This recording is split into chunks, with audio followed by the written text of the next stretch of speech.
book is Clifford Goes to Kindergarten.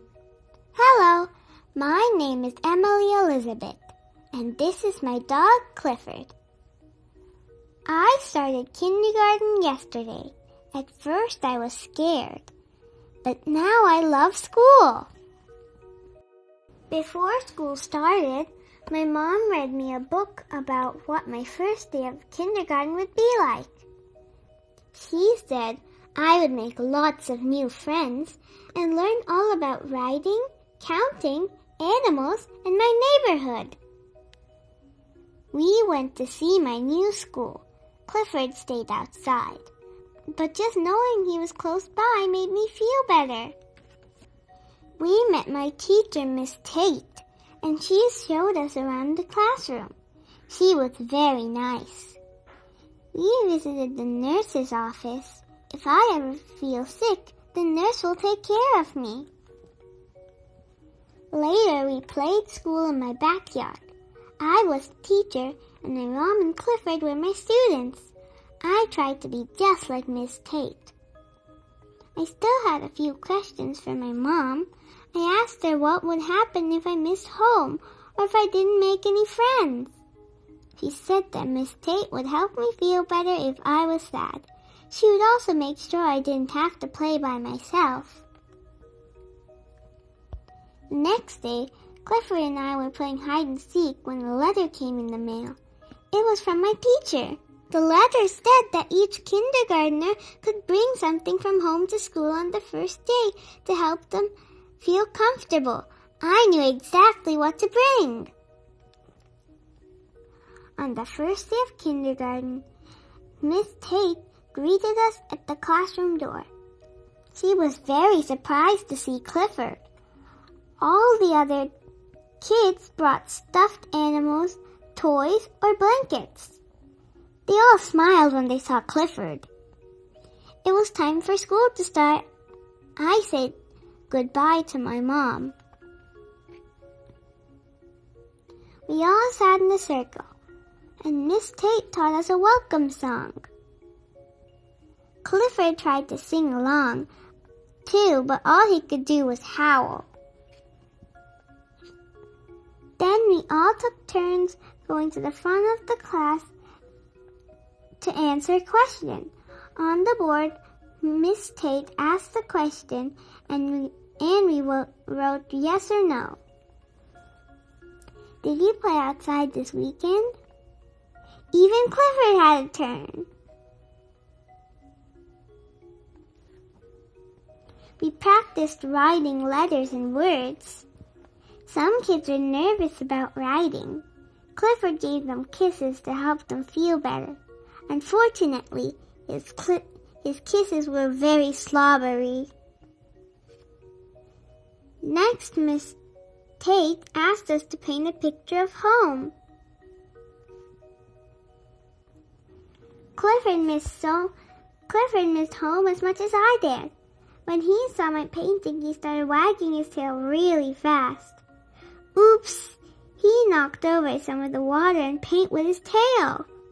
Clifford rolled around the floor to try to clean it up. Finally, it was time for lunch. I was so hungry. So was Clifford. Everyone loved Clifford so much they wanted to give him treats. But Miss Tate said we need to eat our own food so we can have energy for the rest of the school day. At recess, everyone wanted to play with Clifford. He made lots of friends at the playground. Clifford's tail is a great jump rope, and his nose is the best slide. At nap time, we were all tired from playing outside, but we weren't used to sleeping on a rug. It was hard to get comfortable. That's when Clifford had an idea. Clifford let everyone snuggle up with him. Soon we all fell fast asleep. Miss Tate was happy we were able to nap. We still had a long school day ahead of us. Clifford saved nap time. We woke up ready for the rest of the school day. Bringing Clifford to my first day of kindergarten was a big success. I can't wait to go back to school tomorrow. The end. What is your favorite part of the story? My favorite part of the story is at recess when they're all playing with Clifford and jump roping with his tail and sliding down his nose. This book is Clifford at the Circus. I'm Emily Elizabeth, and I have a dog named Clifford.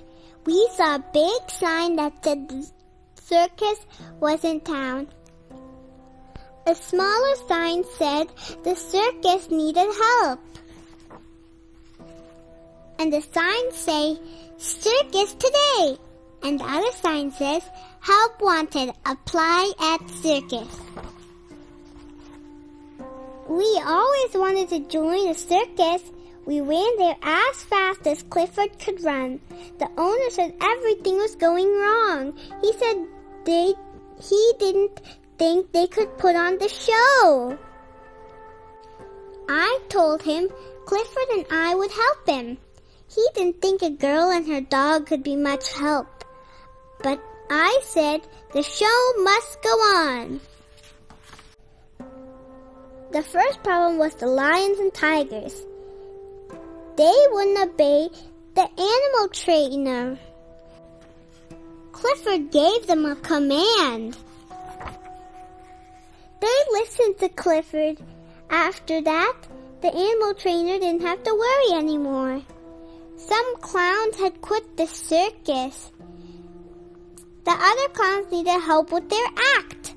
I was sure Clifford could help. Clifford tried on some costumes. He found one he liked and joined the act. Clifford enjoyed being a clown. He wagged his tail. That made the act even better. Before the next act, we walked on the midway. Clifford loves cotton candy. He sniffed it. Sniff. He sniffed a little too hard. Look, Emily Elizabeth dropped her popcorn when Clifford sniffed. Licking the cotton candy off his nose made him thirsty. He took a drink. The circus man tried to stop him. It was too late. Clifford had spoiled the high diver's act. But he didn't spoil the high diver. Phew, that was close. The second half of the circus began with the elephants on parade. The biggest elephant had a cold in his nose and couldn't lead the parade. So Clifford slipped into an elephant suit and gave them a hand. A tail. The next act was the human cannonball. She didn't have any gunpowder for her cannon. Clifford helped her out. He helped her right out of the tent. Look, I think Clifford blew too hard, so she flew all the way and ripped a hole in the tent and went and laid it in the hay. And look, the cow is looking at her. Then came the grand finale. I was going up in a balloon with the circus man. Everyone came out to watch. Oh dear, the rope broke. I didn't worry. I knew Clifford would save us. He rushed to the rescue. But he missed the rope. We were blowing away. Things looked bad. Clifford didn't give up. He grabbed an extra tent pole, used some telephone wire, and took an aim. Bullseye! Look, he launched the tent pole and he popped the balloon. The balloon was falling like a rock. We were scared silly. Look, the balloon used to say circus, but the C got popped out. And look, the circus man's hat fell off and it's falling just like a tent pole. But Clifford got there in time. Good old Clifford. Everybody said it was the most exciting end a circus ever had. Clifford saved the show and me. The end. What is your favorite part of the story? My favorite part of the story is where Clifford caught the high diver on his tongue.